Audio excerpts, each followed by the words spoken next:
O Poder Judiciário do Brasil é o agrupamento dos órgãos públicos com os quais ocorre a atribuição constitucional brasileira da função jurisdicional. Ele é formado por 5 órgãos: Supremo Tribunal Federal, Supremo Tribunal de Justiça, os tribunais regionais, federais e juízes federais, tribunais e juízes militares e tribunais e juízes dos estados, do Distrito Federal e dos territórios.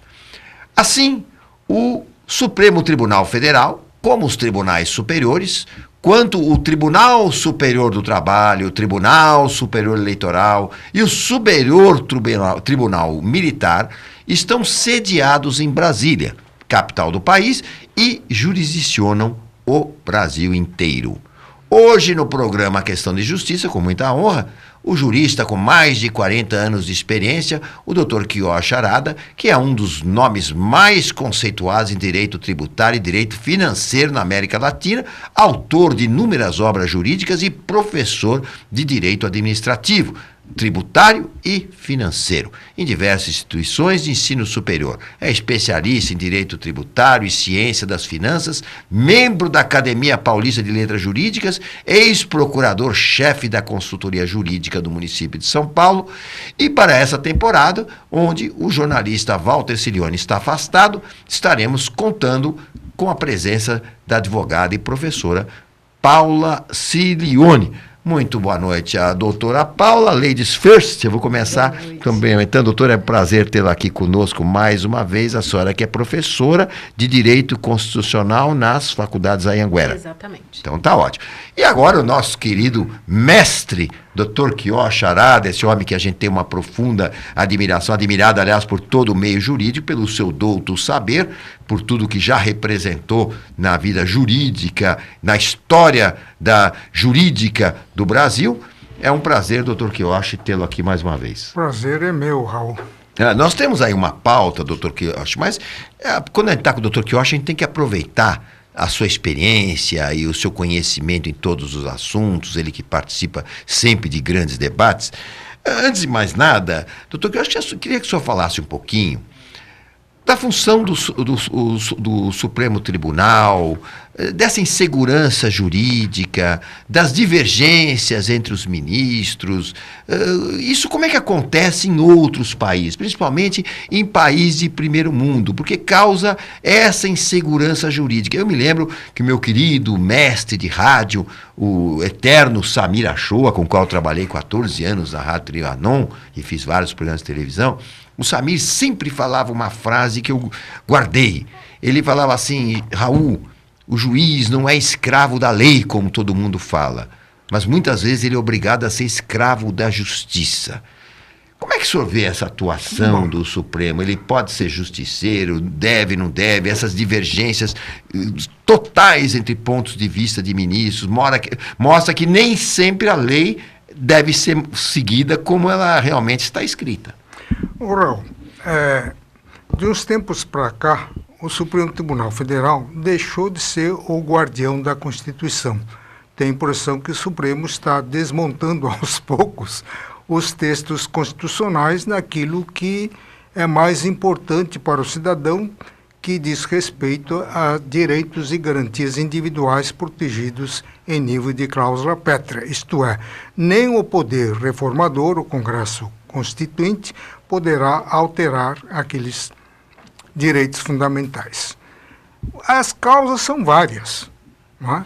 Primeiro, nós temos o mau hábito dos deputados que não prezam a democracia, falam em democracia, mas se eles perderem na votação no Congresso Nacional, eles vão lá provocar o Supremo Tribunal Federal.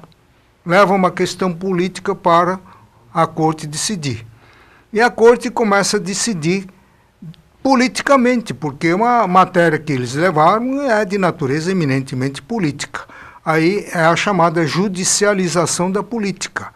E aí começa a politização do judiciário, que é uma espécie de antecâmara do ativismo judicial. O que é o ativismo judicial?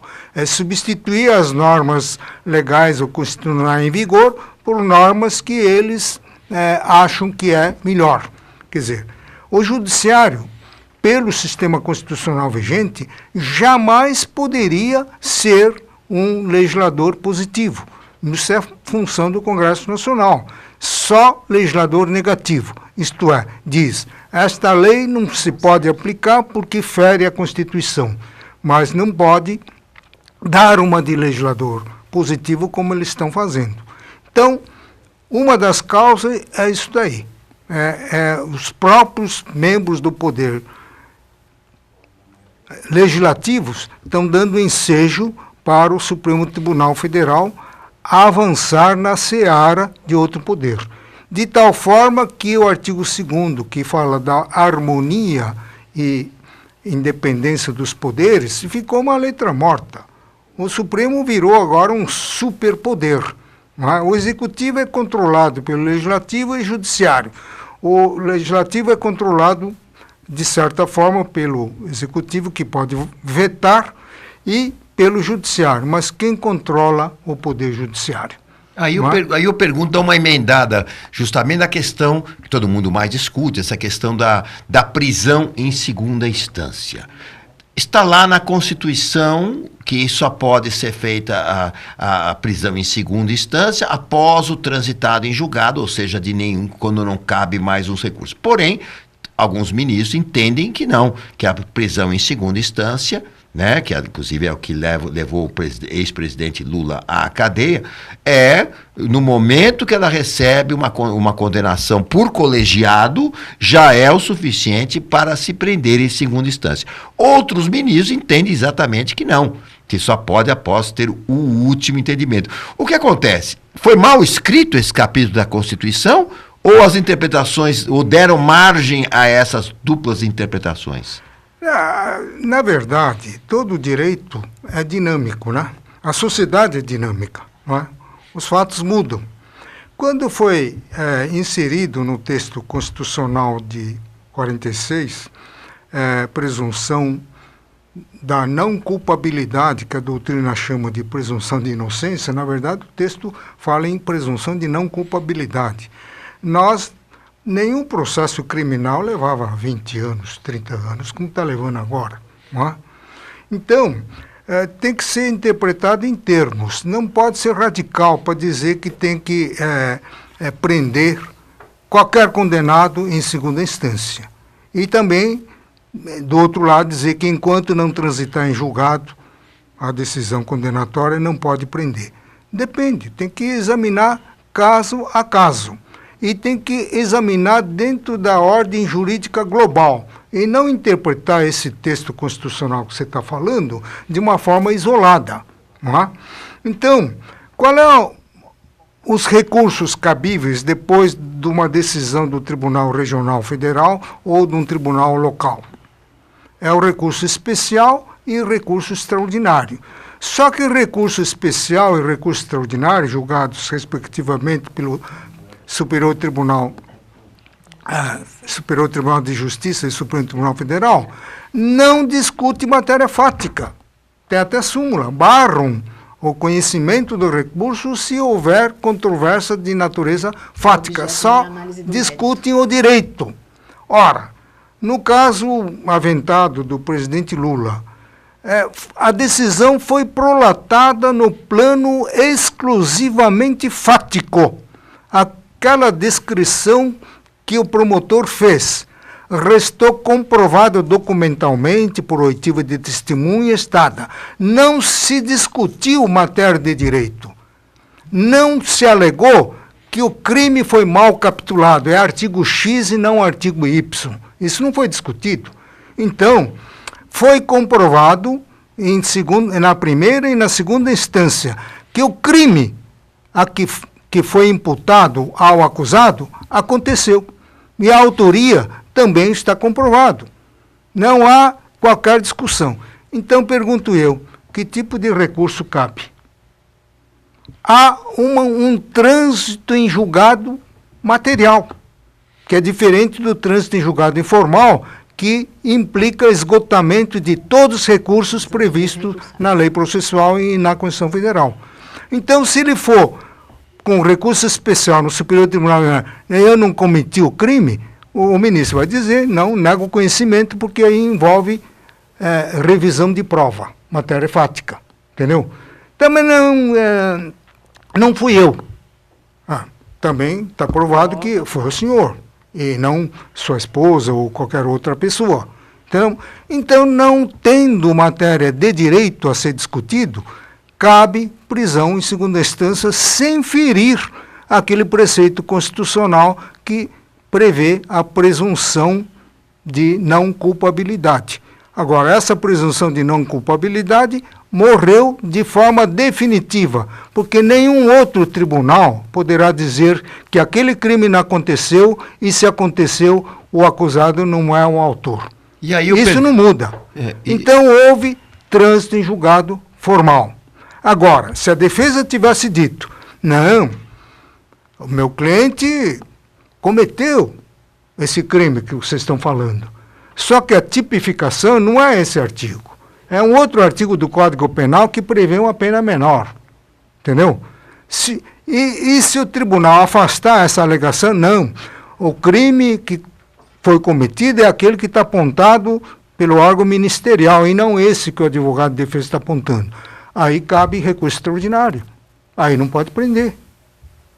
Por quê? Porque o Supremo pode entender que realmente aquele ato praticado, ele se amolda a artigo X e não ao artigo Y, pelo qual ele foi condenado. E poderá haver uma redução de pena. Aí, sim. Então, essa discussão não pode ser decidida na base do pró e contra. Tem que ser decidida à luz do exame do caso concreto, considerando a ordem jurídica global. E quando foi feito esse princípio, o tribunal, o processo era célere. Não tinha esse negócio de foro privilegiado também. Com foro privilegiado, quem é que vai preso? Ninguém. O Supremo não decide em menos de 20 anos.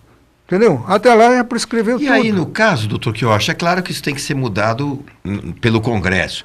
Mas o senhor não acha que em casos, vamos dizer, principalmente que envolve o administrador público, que são casos de grande relevância, até porque, como dizia também o meu mestre Samir Achoa, a mulher de César não basta ser honesta, ela tem que parecer honesta. Então, uma pessoa que a gente vai votar. De repente, não, mas peraí, ele não foi condenado, não foi transitado em julgado. Nós temos o caso aí do Dr. Paulo Maluf, que levou tantos anos para executar a pena, quando for executar a pena ele já estava extremamente doente, indo para o hospital, em péssimas condições. Então, aí a turma, mas é uma questão humanitária, agora fica assim. Essas pessoas públicas que influenciam tanto a população, não deveria haver um tribunal especial para julgá-las, alguma situação diferente, para ter celeridade? Não, a manifestação popular só serve para tribunal do júri. Né? Agora, no tribunal comum, o clamor popular, lamentavelmente, influencia a mente do julgador, mas não deveria. Você lembra do Irmãos Nardoni? Que a televisão ficou de plantão lá no prédio, lá, exigindo justiça? Decretou-se prisão preventiva. Entendeu? Quando eles cumpriram, saiu a condenação definitiva, eles já tinham cumprido a pena, entendeu? Desde quando está na lei que clamor popular é causa de prisão preventiva? E falando nisso, Raul, para aqueles que reclamam da prisão em segunda instância, por que eles se calam da prisão preventiva que não tem prazo?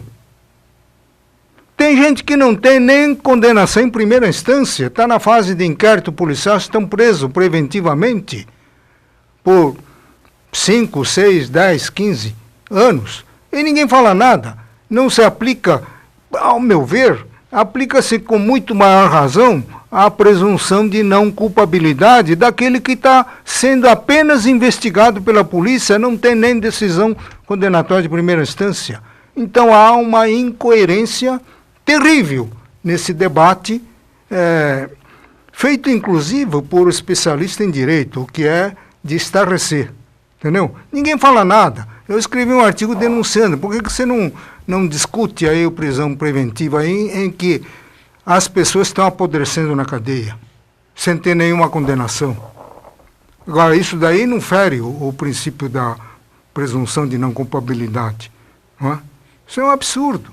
E por falar nesse clima de insegurança, eu digo que o Supremo Tribunal Federal, com a alteração brusca da sua jurisprudência, sem que tenha havido alteração legislativa ou constitucional, semeia uma insegurança total.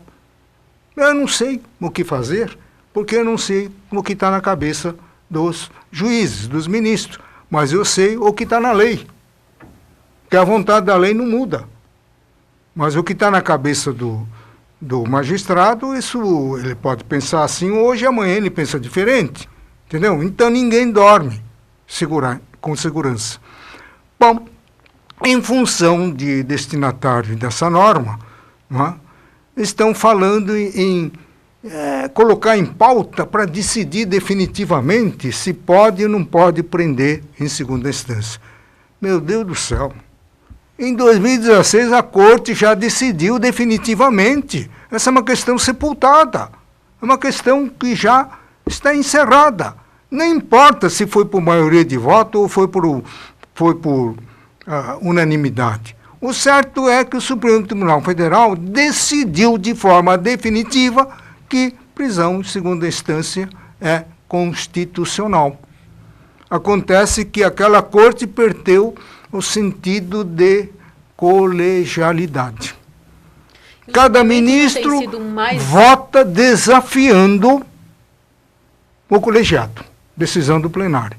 Não, eu vou conceder o HC, mandar soltar, porque prisão em segunda instância para mim não cabe. Ora, meu Deus do céu, ele foi voto vencido, a Corte disse que tem que prender. Aliás, o senhor Gilmar Mendes votou a favor na primeira vez. E como é que foi? E depois foi contra agora. Mas ele foi voto vencido. O Lewandowski, o ministro Lewandowski, com todo respeito, é um dos ministros mais brilhantes em termos de conhecimento jurídico, né? Ele começou a dar habeas corpus para soltar contra a decisão do colegiado. Não é? Ele foi voto vencido, ele tem que se curvar à decisão do judiciário, senão ninguém dorme sossegado. Para que tem reunir o plenário para decidir uma coisa, se no dia seguinte um único juiz pode reverter? Quer dizer, assim não há segurança nenhuma. Agora, doutor, que eu achei... Não é um show de vaidade? Não, mas agora estão pressionando a Carmen Lúcia para colocar... E existe uma comunidade jurídica dando apoio a essa tese. Não, tem que decidir definitivamente. Mas já foi decidido definitivamente, meu Deus. Entendeu? Então não é que decidir. Eles querem mudar o que foi decidido. A relativização da coisa julgada. Não, e quem votou antes a favor agora quer ser contra. Quer dizer, isso Agora, como é que se muda isso, doutor Kiyoshi? Porque nós estamos aqui na beira de eleições. Depende do destinatário da norma. Se não fosse essa figura nacionalmente conhecida, ninguém estava debatendo esse negócio de prisão. O Supremo já decidiu, ponto final, entendeu? Cara que fique lá na prisão, entendeu?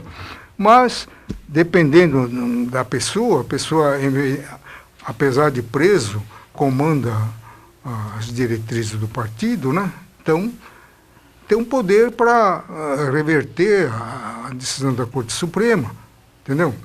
Agora, isso daí era uma das causas da insegurança, né? Que estava falando dos deputados que levam questões políticas para o tribunal e o Supremo que está politizando e agora caindo no ativismo.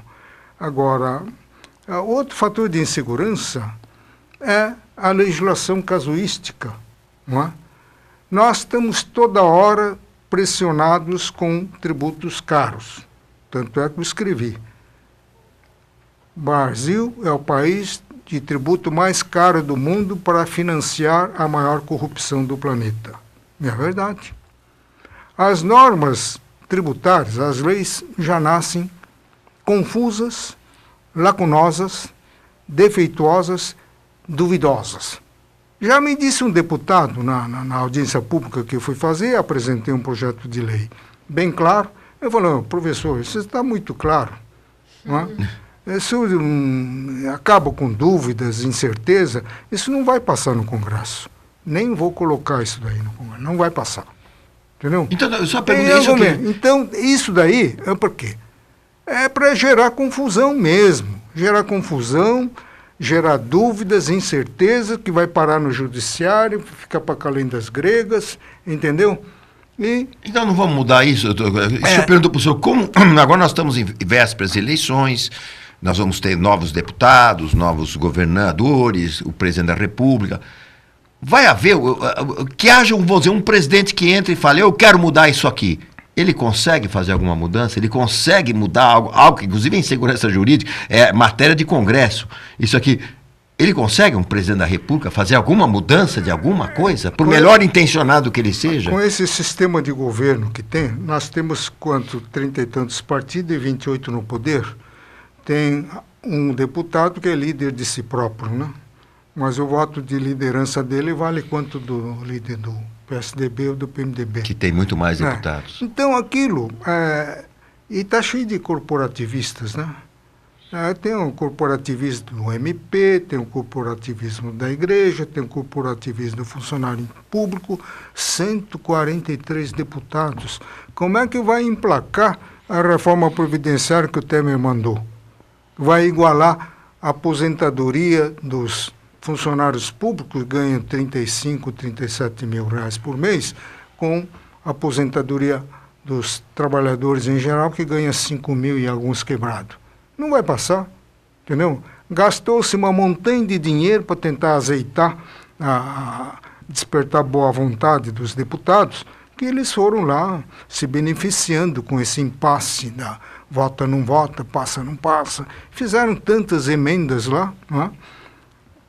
Modificativas, mas no fim o próprio presidente viu que era inviável, não é? Porque com Congresso tomado por funcionários públicos, com mandato eletivo, ele não ia passar. Então o que ele fez? Ele encontrou uma saída honrosa, foi decretar aquela intervenção desastrosa lá no Rio de Janeiro, não é? Que fez mais estrago do que está consertando. O Estado do Rio de Janeiro tinha que destituir o governador. Foi ele que levou o Estado à falência. É um dos estados mais corruptos do país. Agora, como é que pode conviver duas autoridades lá? Um interventor federal que manda só na área da segurança pública. E que também não pode atirar em ninguém, né? E outro governador que manda em tudo. Segurança pública, ele interage com, por exemplo, Secretaria de Assuntos Penitenciários, não é? Secretaria da Fazenda, Secretaria da Administração, enfim. O interventor federal só na área de segurança pública ele não faz nada, como de fato não está fazendo. Não é? Então é só estar arriscando a contaminação dos soldados do Exército que estão lá com os bandidos corruptos que estão lá. Entendeu? Porque lá é corrupção. O bandido lá toque de recolher, aí todo mundo tem que fechar as portas e respeitar o toque. Entendeu? Esse é o Estado do Rio de Janeiro. Eu nunca vi o bandido mandando nas autoridades constituídas. Ele que diz quem pode trabalhar, quem não pode. Aí, quer dizer, não, é por isso que então, eu pergunto. Aí ele inventou essa intervenção para escapar ter uma saída honrosa para não ter que votar a Previdência. Não, agora está em estado de intervenção, a Constituição proíbe. Quando convém, aplica-se a Constituição. Aplica-se a Constituição. Aí a cláusula pétrea vale, né? Aliás, outra coisa, né, que eu acho que nós também vamos tocar nesse assunto também, até para essa questão, porque a gente está analisando, eu queria analisar o que nós estamos com eleição. Entra o novo presidente, entra o nosso governo, e não pode mudar nada, não consegue mudar nada. Mudar. O nó já está tão atado que não dá para mudar? Pode alguma coisa. Se nós conseguimos renovar o Congresso Nacional.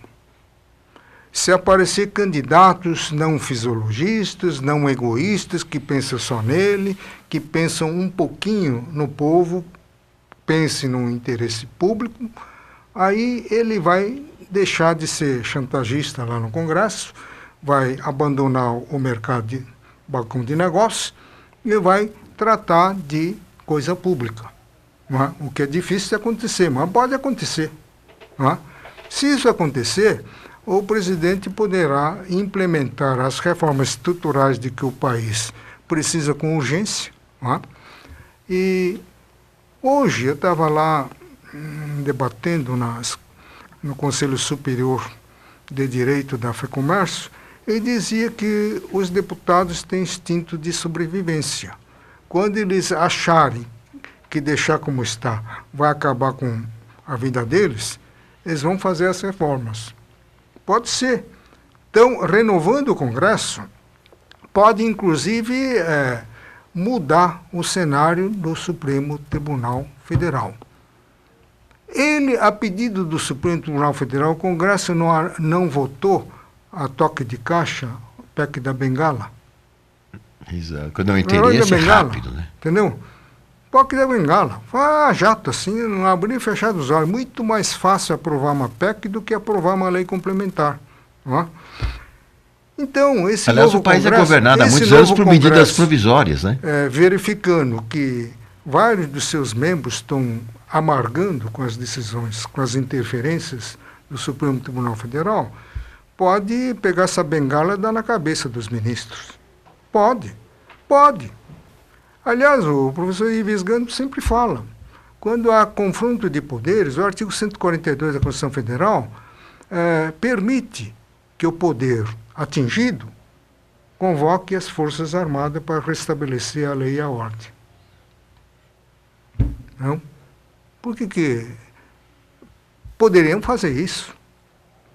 Agora, se o Supremo manda prender um senador em próprio exercício, o Senado também pode decretar o impedimento do ministro, entendeu? Que, aliás, está na lei, está na Constituição. Pode, mas ele não tem porque eles estão com o rabo preso, mas nem todos estão com o rabo preso. Então, eles estão meio acuados com essa Operação Lava Jato, não é? Então, eles não estão reagindo, mas aos poucos estão reagindo. Renan Calheiro não aceitou a destituição, falou, não, quem tem que me destituir é a minha casa. Aí entrou, deixa disso, aí o ministro voltou atrás, deu um prazo, não sei o quê, enquanto isso, costurou-se um acordo e ele continuou no poder. Mas é assim, a coisa está feia, porque o princípio da separação dos poderes vem de longa data, vem desde o Montesquieu, não é? Agora, do jeito que está vendo, nós estamos vivendo ditadura do judiciário. Não é? Eu escrevi um artigo que está publicado no site da Academia Paulista de Letras Jurídicas, a audiência pública no Supremo Tribunal Federal, presidida pela ministra Rosa Weber, para debater o aborto até a 12ª semana.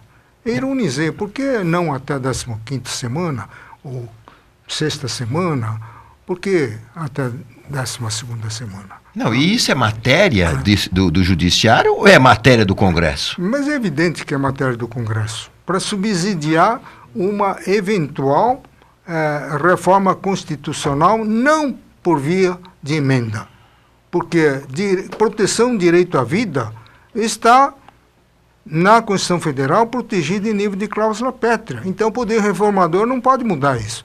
Quando o artigo 5º fala que a todos é garantido o direito à liberdade, à vida, à segurança, a vida não está escrito lá, exceto do nascituro.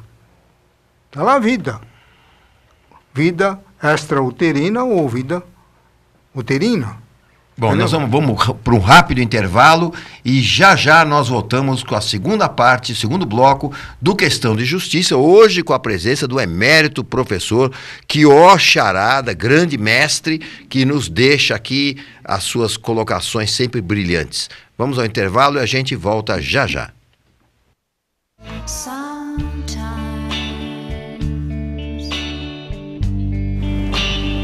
Sometimes everything is wrong.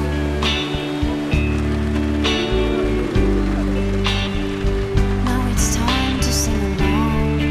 When your day is night alone. If you feel like letting go.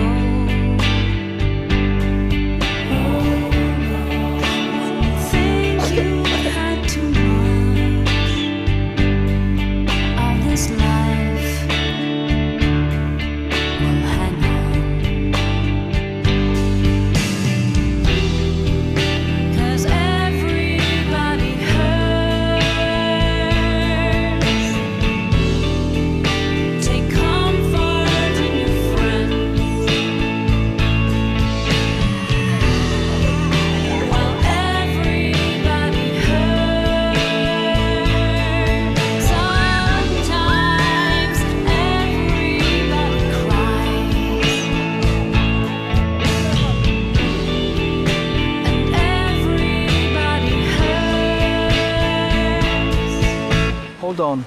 Hold on. You are not alone.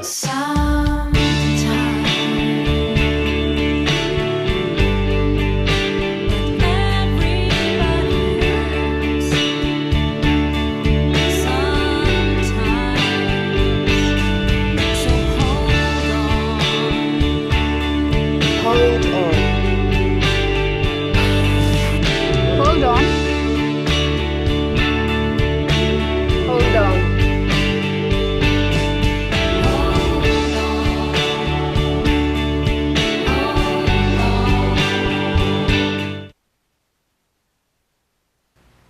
Questão de Justiça está de volta hoje com a presença do professor Kiyoshi Arada, nosso grande mestre, sempre nos abrilhanta aqui com as suas colocações devido à sua vasta experiência, os livros escritos, os seus pareceres, enfim, um dos homens mais respeitados do meio jurídico brasileiro. A gente falava com o Dr. Kiyoshi, até nós, antes do intervalo, a gente já falava aquele assunto do aborto, né, que até esses dias a ministra Carmen Lúcia falou que não, vamos deixar isso para frente, vamos fazer tal. Mas eu vou falar do Dr. Kiyoshi, que Dr. Kiyoshi, isso aí não é atribuição do judiciário, isso é atribuição do Congresso. A questão do aborto é uma questão do Congresso. Eu perguntaria para o senhor, o aborto, ele cabe na questão do plebiscito? É possível se fazer, digamos que o novo governo, os novos deputados, ao levantar essa questão, tem condição de levar isto a um plebiscito, como foi feito em diversos países do mundo? Pode. Poder levar ao plebiscito, pode. Aqui no Brasil, o plebiscito é sempre direcionado. É igual aquele plebiscito lá que... Das armas. Das armas, e aquele plebiscito de você decidir se vão manter a forma republicana ou a forma monárquica. Parlamentarismo, presidencialismo, monarquismo. Quer dizer, antes do plebiscito já estava decidido, né? Certo? E o povo nem, naquele momento, o povo nem sabia o que era aquilo. Aliás, a crise em segurança vem daí, viu? Porque todo o arcabouço constitucional da Constituição de 88 está voltado para o parlamentarismo, sistema parlamentarista de governo. Tanto é que está lá a medida provisória. Para que medida provisória num sistema presidencial, onde o poder legislativo está atuando permanentemente? No sistema parlamentar, o parlamento pode ser dissolvido de um dia para outro. Então, precisa de uma medida provisória. O senhor acha uma boa solução para o Brasil? O parlamentarismo hoje, nas atuais condições do Brasil? É complicado, mas seria uma forma de acabar com esse balcão de negócio, e seria uma forma de restabelecer um governo de responsabilidade por prazo incerto, porque hoje nós temos um governo de irresponsabilidade por prazo certo. 4 anos, certo. Seja ele bom ou ruim, exceto casos de impeachment, o que é raro, isso só acontece quando o país fica absolutamente ingovernável, no tempo do Collor, no tempo da Dilma, aí saca do bolso do colete uma das hipóteses de impedimento que está na Lei 1079 de 1950, não é? E toca-se o impeachment. Mas fora isso, o presidente deita e rola em cima do orçamento. Eu costumo dizer que o orçamento no Brasil começou a ser descumprido antes de o Brasil ser descoberto. Qual é o governante que cumpre a lei orçamentária?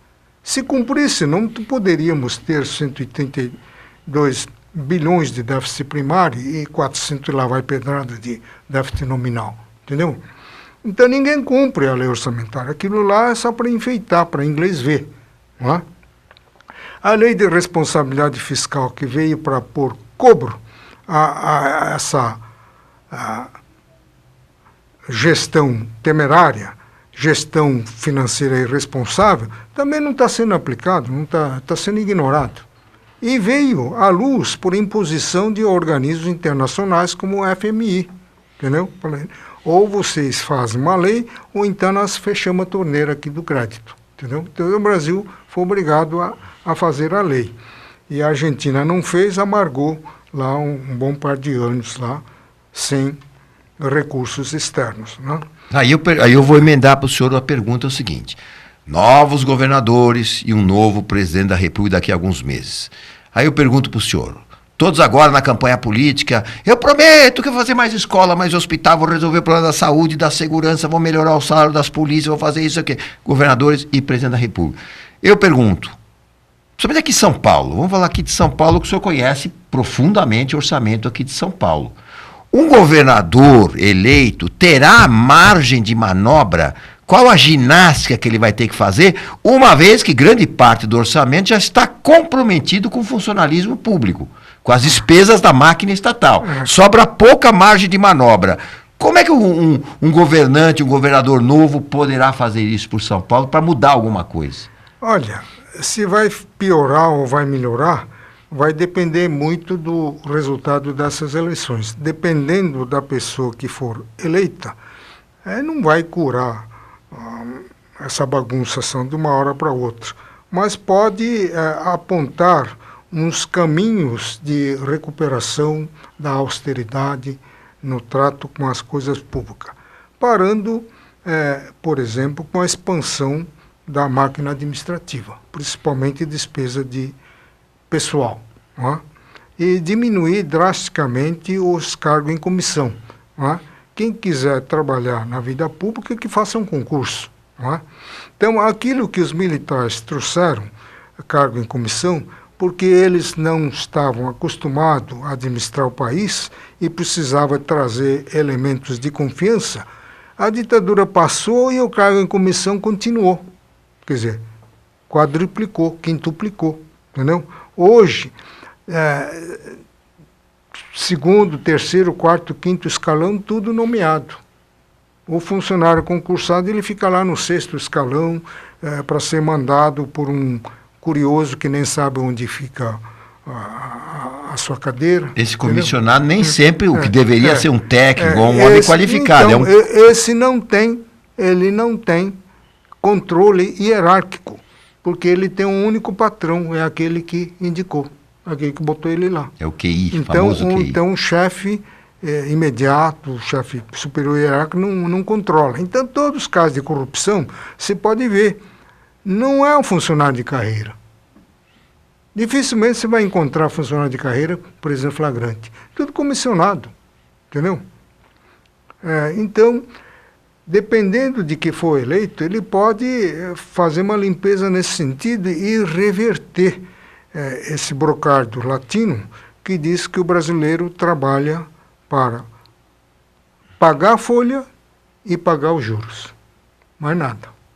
Não é? Não, Se você vê o orçamento, não precisa ser do Estado de São Paulo, do próprio da União, a dotação destinada às despesas de capital, notadamente investimento, que são despesas que têm o condão de fortalecer a capacidade produtiva do país, a médio e longo prazo, é baixíssimo. A população está crescendo, as necessidades estão crescendo. Se o Estado não está investindo em igual proporção, só tende a piorar a qualidade de vida dos futuros, daqueles que estão para vir. Entendeu? Agora, você vê a malha viária. Os militares construíram 100 quilômetros de rodovia. Passado tantos anos, nós não temos mais 100 quilômetros. 100 mil quilômetros. 100 mil quilômetros. Não temos, está tudo esburacado. O que adianta ficar produzindo uma safra recorde um ano atrás do outro? Uma parte se perde, porque não tem meios de transporte. Não tem armazenagem, transporte. Você vê caminhão atolado nas estradas vicinais. E não temos portos, temos 16 portos no Brasil e apenas 2 operacionais para efeito de exportação. No Paranaguá, o calado lá não comporta carregar um navio inteiro, eles carregam 2/3, depois vem para São Santos para carregar o resto. Isso demanda custo, demanda tempo. Não é? E forma-se uma fila quilométrica na época das safras, ninguém consegue descer para a praia. Para a praia, entendeu? Isso é verdade. Então, nossa, e dá pena dos caminhoneiros, em que situação horrível que eles ficam. É por isso que o Jânio Quadros estava dando risada, quando alguém, um economista, ministro da Fazenda, disse que exportar é a solução. Exportar é o que importa. Que é a solução. A Jane falou, mas exportar como? E exportar o quê e como? Carregar nas costas? Entendeu? E aí o Brasil... Isso é possível solucionar mesmo com orçamentos apertados. Mas né? Lógico, se tudo aquilo que o governo arrecada de impostos, 37% do PIB, eles estão falando aqui 34%, me conversa fiada, 37% do PIB, se fosse canalizado para cumprir, executar os programas que estão contemplados na lei orçamentária anual, isso seria um outro país. Seria um outro país. Primeiro que, ao mesmo tempo que eleva a carga tributária para implantar, para tentar executar aquele plano mirabolante, aquela promessa de campanha, quando eleito, ele tem que virar o quê? Uma proposta de lei orçamentária, para direcionar os recursos arrecadados da população. Certo? Só que quase que metade só desaparece pelo ralo. Entendeu? E mais ainda, enquanto o ministro da Fazenda está fazendo um projeto para elevar a carga tributária, o seu colega do lado, o ministro do Planejamento, está fazendo um projeto no sentido contrário, dando um incentivo fiscal de tudo quanto é jeito para setores beneficiados, que está dando uma sangria de 240 bilhões por ano de incentivos fiscais. E muitos deles são encomendados por medida provisória, que inclusive a Operação Lava Jato andou pegando. Não é? Então hoje está fácil, medida provisória. Olha, eu cansei de pagar imposto no negócio que estou fazendo, faz uma medida provisória aí me isentando, ou reduzindo a base de cálculo. E está lá feito. Bata o canetão, tá? Entendeu? Então, nós estamos convivendo com esse mar de lamas na política, no legislativo, e inclusive em termos de legislação também está um verdadeiro angu. Normas cada vez mais confusas que alimentam a corrupção. Eu estava lendo aqui um autor, Héctor Mairal. Ele é espanhol? Héctor Mairal, argentino. Ele diagnosticou a realidade da corrupção argentina. Escreveu uma obra, Raízes Legais da Corrupção. O direito público, em vez de combater a corrupção, está alimentando a corrupção. Isso tem umas passagens que coincidem exatamente com o que está acontecendo no Brasil. Para você extorquir bastante tributos sem que o povo perceba, você, por exemplo, você não sabe que nós não estamos pagando 18% de ICMS, nós estamos pagando 21,38% de ICMS. Não é? Você não está pagando 25% de ICMS na energia elétrica. Você está pagando 33,3%. É imposto sobre imposto ainda. Entendeu? Continua. Vem embutido, vem enrustido, camuflado. Então, aquele princípio da transparência que está no artigo 150, parágrafo 5º da Constituição Federal, é para inglês ver. Não tem nada de transparente. É tudo nebuloso. Tudo nebuloso. Entendeu? Então, é assim que eles arrecadam. E, para despertar um pouco de boa vontade do contribuinte, para pagar impostos quase que insuportáveis, eles aprontam instrumentos normativos cada vez mais truculentos. Você está devendo, escreve num CADIM. Você não consegue mais o crédito em lugar nenhum. Você tem que fechar as portas. E como não tenho mais recursos para pagar os impostos, pagar os empregados, pagar o fornecedor, eu fecho as portas. Aí vem a jurisprudência do superior. Fechou as portas sem dar baixa, implica a responsabilidade pessoal do sócio. Quer dizer, eu para dar baixa eu preciso pagar tudo. Se eu pagar tudo, eu não preciso fechar mais. Eu continuo. Né? É como na antiga concordata. Eu defiro a concordata desde que você pague todos os credores. Aí eu defiro. Entendeu? Então é assim, quer dizer, são juízes assim que não vê a realidade. Eles legislaram considerando como um caso de descumprimento, caso de ilegalidade, você fechar as portas e não dar baixa. Ora, fechar as portas às vezes decorre uma situação conjuntural que independeu da minha vontade. O meu produto caiu da moda, ninguém compra mais, e eu não tenho como pagar os impostos, e então tem que fechar. Agora, para fechar, dar baixa na junta comercial, eu preciso de pagar tudo. Eu não consigo. Porque eu não consigo, então a jurisprudência permite que o fisco avance sobre o meu patrimônio individual. Muitas vezes a casa que a pessoa tem. Tudo isso. Então, e outras vezes, indisponibilidade universal de bens. Não? Você está devendo, esqueceu de... não tem... a lei permite que decrete a indisponibilidade universal. Registro de imóveis, bolsa de valores, contas bancárias, poupança, tudo. Detran, bloqueia tudo. Penhoras online direto, né? E o parágrafo único lá, parece piada. Verificando o excesso de oneração dos bens, o juiz incontinente ordenará a liberação do excedente. Esse incontinente pode levar 2 anos, 3 anos, 5 anos. Eu tenho cliente que está lá 5 anos pedindo desbloqueio, porque foi bloqueado N vezes mais do que o necessário. Que eles vão penhorando por CPF, então tudo que você tem é penhorado. Então, aquela lei de proteção rural, que veio aí para anistiar os ruralistas, para consertar o estrago que o Supremo fez. O Supremo ficou 3 anos dizendo que não precisa pagar fundo rural porque é inconstitucional. De repente ele muda, falando, não, agora você tem que pagar.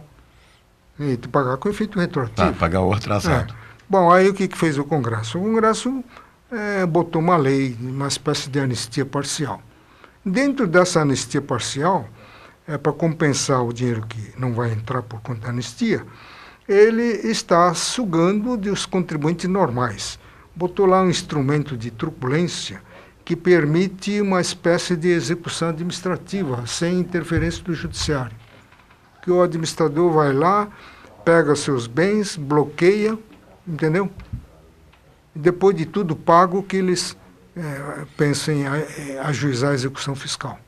Eu pergunto, senhor doutor Chior, o senhor vê uma luz no fim do túnel? É possível, o senhor acha que um presidente eleito, com bons governadores eleitos, é possível, pelo menos, amenizar essa situação, conseguir fazer alguma coisa? Vamos chegar alguém que vai ter a coragem, o peito de falar 32 ministérios é um absurdo, 16 é muito, e mandando embora os excedentes, porque dá dentro a cotovelar todo mundo em 16 ministérios ou 12 ministérios e tal.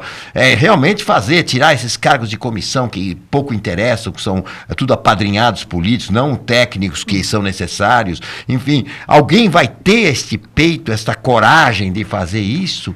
Tem condições de tentar desanuviar esse nó? Sempre eu digo, nós nunca devemos perder a esperança. Nunca podemos dizer que não vai surgir luz no final do túnel. Sempre que temos que ser otimistas. Eu tenho a impressão que o exercício da cidadania poderá reverter esse quadro. Se um presidente for eleito com uma votação expressiva, ele estará respaldado na opinião pública, na vontade popular. Aliás, o poder emana do povo, em seu nome será exercido, para implementar uma reforma para sair desse abismo, desse atoleiro que nós nos encontramos por obra e graça dos 13 anos do PT. Isso tem que ser dito em alto e bom som. Não é? Então, não é fácil. Como o presidente Temer estava tentando sair desse atoleiro, só que parece que há um movimento orquestrado. Quando começa a dar sinais positivos, alguém dá uma puxada no tapete e começa Porque todo mundo vir também quadro tem pau de negro, poleiro sujo, né? né? Quer dizer, todo É. mundo se torna É. chantageado, Agora, à mercê, né? Qual é o presidente, o Raul, que consegue governar com segurança, com tranquilidade, com 2 denúncias sucessivas? Né? Não há Tem que condições. trabalhar para barrar a denúncia, para não perder o cargo. Não dá. Né? Parece orquestrado, termina uma coisa, começa outra. Né? Agora, igual aquele negócio de cassação de chapa, eu estava dizendo, né? Por que não julgou logo a chapa Dilma Temer?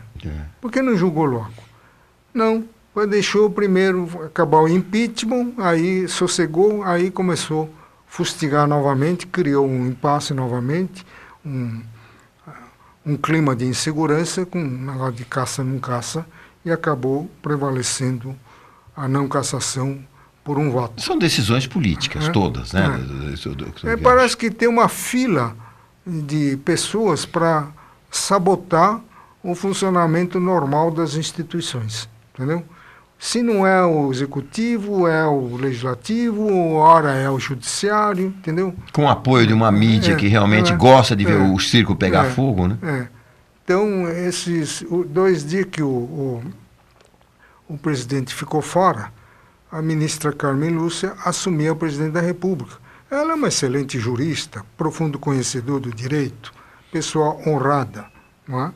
E com bons propósitos, ela baixou um decretão lá que, pela madrugada, bagunça toda a estrutura econômica das empreiteiras, obrigando a contratação de X presidiários. Presidiários em regime fechado, em regime semiaberto e os egressos para todas as licitações de valor superior a 330 mil. Quer dizer, o empresário tem que assumir no ato da assinar o contrato, depois de da obra pública, vencer a licitação, aí no edital já consta isso. Então, quantos ele é obrigado a contratar? Tem um percentual que varia de 3, 4, 5, 6% de acordo com o número de funcionários existentes. Então, eu tenho que ficar contando no dedo quanto presidiário tem que colocar, porque eu tenho tantos. Já tem dos deficientes também, que tem uma cota de deficientes. Eu tenho que fazer um relatório deficiente mensal para o juiz da execução penal, que tem que ficar fiscalizando uma coisa que não é da atribuição dele. Quer dizer, mais burocracia para ele. E mais burocracia para o empresário, que desvia a sua atenção da atividade econômica, da atividade que ele está explorando. Agora tem que fazer relatório, tem que ficar recrutando os presos, posso até recrutar na prisão. Mas como é que eu vou recrutar os egressos? Vou botar um anúncio? Procura-se egressos? Ex-presidiário. Ou será que a União vai fornecer um quadro de ex-presidiários disponíveis? E tem que dar o perfil. Mais uma lei demagógica. E eu tenho mais alguma normativa demagógica. E eu tenho que me demagógica. preocupar com a segurança da empresa e dos funcionários que vão trabalhar com eles. Entendeu? Agora, isso vem no momento em que o país está convivendo com um quadro crônico, quadro de desemprego de enorme. 13 milhões. Quer dizer, de pessoas de bem, que nunca fizeram nada de errado, só querem sustentar suas famílias. E que estão acostumados a trabalhar naquela obra, e estão experimentados, então, eles serão substituídos parcialmente por pessoas cuja qualificação profissional o empresário não sabe. Isso não teria que passar pelo Congresso, doutor Kiyoshi? Não, porque ela invocou lá um dispositivo constitucional que, em 2 das hipóteses, permite esse tipo de alteração. Né?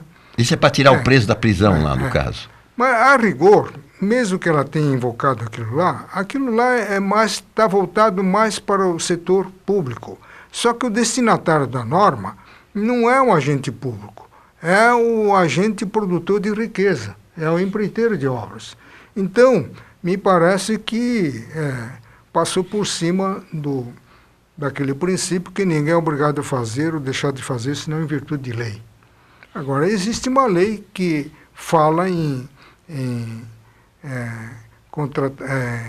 trabalho de presidiários, inclusive para contar pontos para reduzir a pena, o tempo de cumprimento da pena.